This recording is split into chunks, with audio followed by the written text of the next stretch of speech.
नमो बुद्धाय मित्रांनो, आपणा सर्वांचे आपल्या मनपसंत चॅनल मन शांतीवर स्वागत आहे. आपण भारतरत्न बोधिसत्व डॉक्टर बाबासाहेब आंबेडकर लिखित भगवान बुद्ध आणि त्यांचा धम्म या पवित्र ग्रंथाचे वाचन करीत आहोत. कालच्या वाचनात आपण पाहिले गौतमांना ज्ञानप्राप्ती झाली, त्याचा घटनाक्रम. मित्रांनो, काल एवढा सुंदर योगायोग झाला की काल पौर्णिमा होती व कालच आपला गौतमांच्या ज्ञानप्राप्तीचा वाचनाचा भाग होता. असो, आज त्या समोरील भाग. पण प्रथम आजचा प्रश्न, आणि प्रश्न आहे बोधिसत्व म्हणजे काय. आजचा प्रश्न खूप महत्वाचा आहे मित्रांनो. कालच्या प्रश्नाचे उत्तर कॉमेंट करणाऱ्या आपल्या नियमित श्रोत्या आयुष्यमती राजश्री कमलाकर यांचे खूप खूप अभिनंदन व आभार सुद्धा. अशा प्रकारे श्रोत्यांचे पाठबळ मिळाले की अजून हुरूप येतो. यालाच तर मानवी मन किंवा मानवी स्वभाव आपण म्हणू शकतो. जेव्हा शाबासकीची थाप पाठीवर पडते तेव्हा आनंद एवढा मिळतो की आकाशही ठेंगणे वाटावे. असो मित्रांनो, आजच्या वाचनात खूप सुंदर आणि महत्वपूर्ण माहिती आपणाला वाचनात येणार आहे.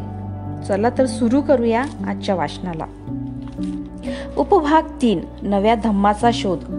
सिद्धार्थ गौतम जेव्हा चिंतनास बसले तेव्हा त्यांच्या मनावर सांख्य तत्वज्ञानाचा बराच प्रभाव होता. त्यांच्या मते जगातील व्यथा आणि दुःख यांचे अस्तित्व एक निर्विवाद वस्तुस्थिती होती. तथापि दुःख नाहीसे कसे करावे हे जाणण्यास सिद्धार्थ गौतम उत्सुक होते. सांख्य तत्वज्ञानाकडे ह्या प्रश्नाचे उत्तरच नव्हते. म्हणून दुःख नाहीसे कसे करावे या प्रश्नावर त्यांनी आपले चित्त केंद्रित केले. स्वाभाविकपणे त्यांनी स्वतःला पहिला प्रश्न विचारला, तो असा की ती कोणती कारणे आहेत, ते कोणते हेतू आहेत ज्यामुळे व्यक्तिमात्राला दुःख भोगावे लागते. त्यांचा दुसरा प्रश्न होता की दुःखाचा नाश कसा करता येईल. या दोन्ही प्रश्नांचे बिनचूक उत्तर त्यांना मिळाले. त्याला सम्यक संबोधी म्हणतात. याच कारणामुळे त्या पिंपळाच्या वृक्षाला ज्याच्या खाली बसून त्यांनी सम्यक संबोधी प्राप्त केली त्याला बोधिवृक्ष असे नाव मिळाले. उपभाग 4, बोधिसत्व. गौतम सम्यक संबोधीनंतर बुद्ध झाले. ज्ञानप्राप्तीपूर्वी सिद्धार्थ गौतम केवळ बोधिसत्व होते. ज्ञानप्राप्तीनंतर ते बुद्ध झाले. बोधिसत्व कोणाला म्हणावे आणि बोधिसत्व म्हणजे काय, तर जो बुद्ध होण्याकरिता प्रयत्नशील असतो त्याला बोधिसत्व असे म्हणतात. एक बोधिसत्व बुद्ध कसा बनतो. बोधिसत्वाला सतत 10 जन्मापर्यंत बोधिसत्व राहावे लागते. बुद्ध होण्यासाठी बोधिसत्वाला काय काय करावे लागते, तर बोधिसत्व आपल्या जीवनाच्या पहिल्या अवस्थेत मुदिता म्हणजे आनंद प्राप्त करून घेतो. सोनार ज्याप्रमाणे सोन्या चांदीतले कीट काढून टाकतो त्याप्रमाणे बोधिसत्व आपल्या मनातील अशुद्धता काढून टाकून या गोष्टी स्पष्टपणे बघतो की अविचारी असलेला पण पुढे विचारी बनलेला मनुष्य ढगातून बाहेर पडलेल्या चंद्राप्रमाणे जगाला प्रकाशित करतो. जेव्हा त्याला या गोष्टींचा बोध होतो तेव्हा त्याच्या मनात मुदिता उत्पन्न होते, म्हणजे आनंद उत्पन्न होतो आणि त्याला सर्व प्राणी मात्रांच्या कल्याणाची तीव्र तळमळ लागते. आपल्या जीवनाच्या दुसऱ्या अवस्थेत त्याला विमला भूमी म्हणजे शुद्धता प्राप्त होते. यावेळी बोधिसत्व कामवासनेपासून सर्वतः मुक्त झालेला असतो. तो दयाशील होतो. तो सर्वांना दया दाखवतो. तो ना कुणाच्या दुर्गुणाला उत्तेजन देतो किंवा ना कुणाच्या सद्गुणाला नाउमेद करतो. आपल्या जीवनाच्या तिसऱ्या अवस्थेत तो प्रभाकारी अवस्थेला म्हणजेच तेजस्विता प्राप्त करतो. यावेळी बोधिसत्वाची बुद्धी आरशाप्रमाणे स्वच्छ झालेली असते.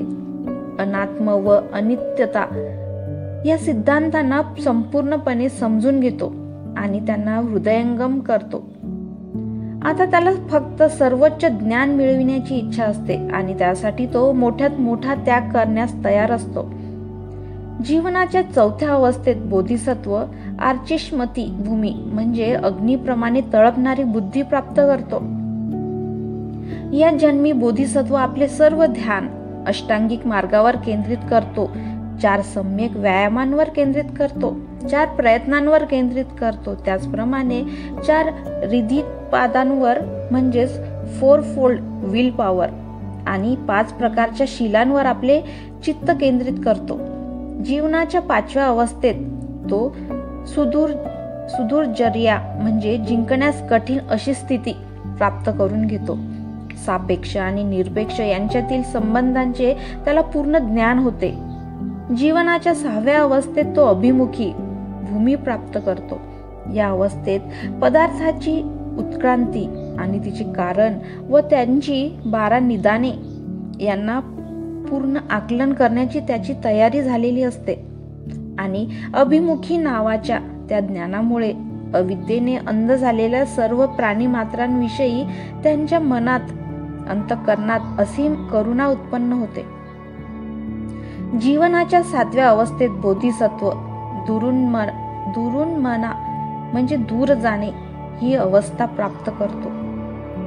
बोधिसत्व आता दिक्कालातील म्हणजे बियॉन्ड टाइम अँड स्पेस असा असतो. तो अनंताशी एकरूप झालेला असतो. तथापि सर्व प्राणी मात्रांविषयी वाटणाऱ्या करुणेमुळे त्याने आपले नाव रूप अद्यापही धारण केलेले असते. एका बाबतीत मात्र तो इतरांच्या पेक्षा अगदी निराळा असतो. तो असा की कमलपत्रावर ज्याप्रमाणे पाणी चिटकून राहत नाही त्याप्रमाणे जगाचा मोह त्याला चिटकून राहत नाही. तो आपल्या सहचरांविषयीची तृष्णा शांत करतो. तो दानशील होतो. तो क्षमाशील होतो. सहनशीलता, व्यवहार चातुर्य, ऊर्जा, शांत वृत्ती, बुद्धी आणि सर्वश्रेष्ठ प्रज्ञा यांची तो जोपासना करतो. या अवस्थेत असताना त्याला धर्माचे ज्ञान होते आणि लोकांना समजेल अशा रीतीनेच तो त्यांना ओळख करून देतो. आपण व्यवहार चातुर्याने आणि सहनशीलतेने वागले पाहिजे हे त्याला कळते. लोकांनी त्याला कितीही त्रास दिला तरी तो शांत वृत्तीने त्रास सहन करतो. कारण केवळ अज्ञानामुळेच लोकांनी त्याच्या हेतूबद्दल गैरसमज करून घेतलेले आहेत हे त्याला कळत असते. परंतु त्याच वेळी प्राणी मात्रांचे कल्याण करण्याविषयीचा त्याचा उत्साह यत्किंचितही कमी होत नाही किंवा प्रज्ञेकडेही तो पाठ फिरवित नाही. म्हणून कितीही विपत्ती येवोत त्याला सन्मार्गावरून कधीही दूर करू शकत नाही. जीवनाच्या 8व्या अवस्थेत तो अचल होतो. या अचल किंवा अढळ अवस्थेत बोधिसत्वाला करावे लागणारे सर्व कष्ट संपतात. जे जे चांगले आहे ते तो स्वभाविताच अनुसरतो. तो जी गोष्ट करेल त्या गोष्टीत तो यशस्वी होतो. जीवनाच्या 9व्या अवस्थेत तो साधुमती भूमी प्राप्त करतो. ज्याने सर्व धर्म किंवा त्यांची शास्त्रे आणि सर्व दिशा यात संचरण केलेले असते आणि त्याचे पालन त्याला पूर्ण आकलन झालेले असते असा तो कालातीत होतो. अशा मनुष्याची साधुमती ही अवस्था असते. जीवनाच्या 10व्या अवस्थेत तो धर्ममेधा होतो. बोधिसत्वाला बुद्धाची दिव्य दृष्टी प्राप्त होते. बोधिसत्व ही 10 सामर्थ्ये म्हणजे दशबल यांना प्राप्त करून घेतो. कारण बुद्ध होण्यास त्याची आवश्यकता असते. बोधिसत्वाची येणेप्रमाणे स्थित्यंतरे होत असताना त्याने ही 10 सामर्थ्ये तर मिळविलीच पाहिजे. इतकेच नव्हे तर त्याने 10 पारमिताचाही परिपूर्ण अभ्यास करून त्यांचे पूर्ण पालन केले पाहिजे.